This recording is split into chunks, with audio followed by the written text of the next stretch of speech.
இங்கே ஒரு பொண்ணு யாரோ 2-3 பேர் ஃபாலோ பண்ணிட்டு இருக்காங்க. அப்படியே கட் பண்ணா லவ் பண்ற 2 கப்பிள்ஸ் பேசிட்டு கிளம்பும் போது அந்த பொண்ணை மட்டும் யாரோ பின்னாடி வந்து ஒரு சீரத்தை இன்ஜெக்ட் பண்ணி மொத்த உடம்பை கருப்பாக்கி கொலை பண்ணிடுறாங்க. அதே கொலை நடந்த இடத்துக்கிட்ட யாரோ ஜாகிங் போயிட்டு இருக்காங்க. அப்ப இதுதான் கொலையாளி அப்படின்னு நினைக்கிறதுக்குள்ள அடுத்த நாள் குப்பை தொட்டியில அந்த பொண்ணை தூக்கி போட்டு போயிருக்காங்க. சென்சிட்டிவ் கேஸ் ஆனதுக்கு அப்புறம் பாம்பேல இருக்கிற நம்ம ஹீரோ இந்த கேஸ பார்த்தோன்னே அவரோட லைஃப்ல இதே மாதிரி இன்சிடென்ட் நடந்த மாதிரி காட்டுறாங்க. ஹீரோ போலீஸுங்கறனால அங்க இருந்து சென்னைக்கு வந்து ஆல்ரெடி சென்னையில ஒர்க் பண்ணிருப்பாரு போல. இருக்கிற கமிஷனர் மூலமா அன்அபிஷியலா இந்த கேஸ் எடுத்துக்கிறாரு. ஆல்ரெடி இந்த கேஸ பத்தி உங்களுக்கு தெரியுங்கிறனாலதான் இந்த கேஸ் உங்களுக்கு கொடுத்தேன் அப்படி சொல்லிட்டு ஒரு எஸ்ஐ ஹெல்ப்புக்கு அனுப்புறாரு. ஹீரோவும் பழைய கேஸையும் இந்த கேஸையும் வச்சு ஏதாவது தடையும் கிடைக்குமான்னு பாக்குறான். இப்பதான் இறந்த பொண்ணுக்கு லவ்வர் இருக்கான்னு விசாரிச்சு அன்னைக்கு இறக்கி விட்டு போனான்ல அவனை பார்க்க வராங்க. ஒரு மாடல் போட்டோகிராஃபரா இருக்கான். பிறந்த அன்னைக்கு அவளுக்கு பிறந்த நாள் போல. இங்க அவளோட போட்டோவை பார்த்துட்டு லவ்வர் கொடுத்த ஒரு செயின் மிஸ் ஆகிறத கண்டுபிடிக்கிறாங்க. அதுக்கப்புறமா கொலை நடந்த இடத்துல இந்த சிசிடிவியை செக் பண்ணும்போது ஃபேக்கான நேம் பிளேட்ல ஒரு காரையும் இந்த பக்கம் யாரோ ஜாகிங் போயிட்டு இருந்தாங்கல்ல அவங்களையும் பாக்குறாங்க. அடுத்த நாள் ஹீரோ போயிட்டு இருக்கும்போது மிஸ்ஸிங் ஆன செயினோட டிசைனை யாரோ ஒரு கார்ல வரைஞ்சிருக்காங்க. அது யாருன்னு அந்த கார் ஓனருக்கே தெரியல. அதுக்கப்புறமா ஃபாரன்சிக் மூலமா பிங்கர் பிரிண்ட் எடுக்கும்போது ட்ரக்ஸ் யூஸ் பண்ணனால அரெஸ்ட் ஆன ஒரு பையனோட பிங்கர் பிரிண்ட் அதுல மேட்ச் ஆகுது. உடனே தேடி அந்த பையனை அரெஸ்ட் பண்ணிடுறாங்க. இந்த கொலை நடந்த இடத்துல ஜாகிங் போயிட்டு இருந்தது இந்த பையன் தான் போல. கொஞ்ச நேரம் உள்ள போட்டானா அவன் ஏதோ மாத்திரை எடுத்துக்கிறான் போல. அது இல்லாதனால ரொம்ப கொடூரமா நடந்துக்கிறான். அதுக்கப்புறமா அவன் கிட்ட மாத்திரையை கொடுத்துட்டு அவனை விசாரிக்க ஆரம்பிக்கிறாங்க. இதுக்காக இந்த கொலையை பண்ணான்னு கேக்குறாங்க.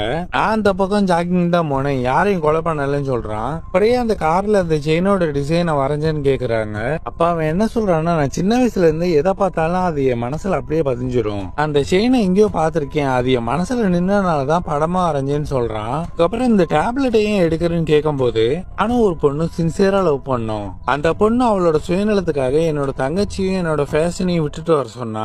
இதுல எங்களுக்குள்ள சின்னதா சண்டை வந்துருச்சு. அதுக்கப்புறமா பார்ல அவ வேற ஒரு பையனோட இருக்கிறத பாத்துட்டு நான் என்னன்னு கேட்கும் போது அங்க இருந்து என்ன அடிச்சு வெளியே அனுப்பிட்டா. இந்த இடத்துலதான் நான் ட்ரக்ஸ் யூஸ் பண்ணதா சொல்லி கேஸ் போட்டாங்க. அவளை மறக்கிறதுக்கு தான் அந்த டேப்லெட் போறேன்னு சொல்லிட்டு மயக்கம் போட்டு கீழே விழுந்துடுறான். அப்ப அவனை டாக்டர் விசாரிக்கும் போது ஒரு வயசுல நடந்தது கூட கரெக்டா சொல்றான். அவன் சின்ன பையனா இருக்கும்போது அவன் கிராமத்துல உள்ள மூலிகை கிணத்துக்குள்ள தவறி விழுந்துடுறான்.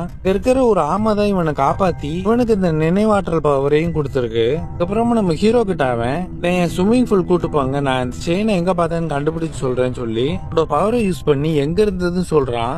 சொன்னதை வச்சு சிசிடிவில செக் பண்ணும்போது அந்த கொலைகாரன் இந்த செயின் எடுத்துட்டு போறத பாத்துறாங்க. இதனா மறுபடியும் அந்த பையன்கிட்ட போய் ஹெல்ப் கேட்கறான் நம்ம ஹீரோ. என்னால முடியாது சார் அப்படின்னு சொன்ன உடனே ஹீரோ டென்ஷன் ஆயிடுறான். இதுக்குன்னா 1 வருஷத்துக்கு முன்னாடி ஹீரோவோட பொண்ணு மெடிக்கல் காலேஜ்ல படிச்சிருக்கா. இந்த அவளை யாரோ ராகிங் பண்ணும்போது நம்ம ஹீரோ வீடியோ கால்ல வந்து அவங்கள மிரட்டி அனுப்பி விட்டுறான். அடுத்த நாளே அந்த காலேஜ் பேக் சைடுல ஹீரோவோட பொண்ணும் கருப்பான நிலையில இறந்து கிடந்திருக்கா. அப்புறமா அந்த மெடிக்கல் லேப்ல தான் சீரத்தை ரெடி பண்ணிருக்காங்க. அந்த ராகிங் பண்ணவனு போய் பார்க்க போகும்போது அவனும் அதே மாதிரி இறந்து கிடக்கான். ஹீரோக்குமே அந்த கில்லர் இன்ஜெக்ஷனை போட ட்ரை பண்ணும்போது தப்பான இடத்துல போட்டனால ஒரு பக்கம் மட்டும் கருப்பாயிருக்கு. நான் கேட்ட உடனே அந்த பையன் ஹெல்ப் பண்ண ஒத்துக்கிட்டு அவன் பவரை யூஸ் பண்ணி கில்லரோட வீட்டை கண்டுபிடிச்சு சொல்லிடுறான். ஹீரோவும் அதை செக் பண்ணி பாக்குறதுக்குள்ள அடுத்த கொலை நடந்துருது. இருந்தது ஒரு டாக்டருங்கிறத கண்டுபிடிச்சிடுறாங்க.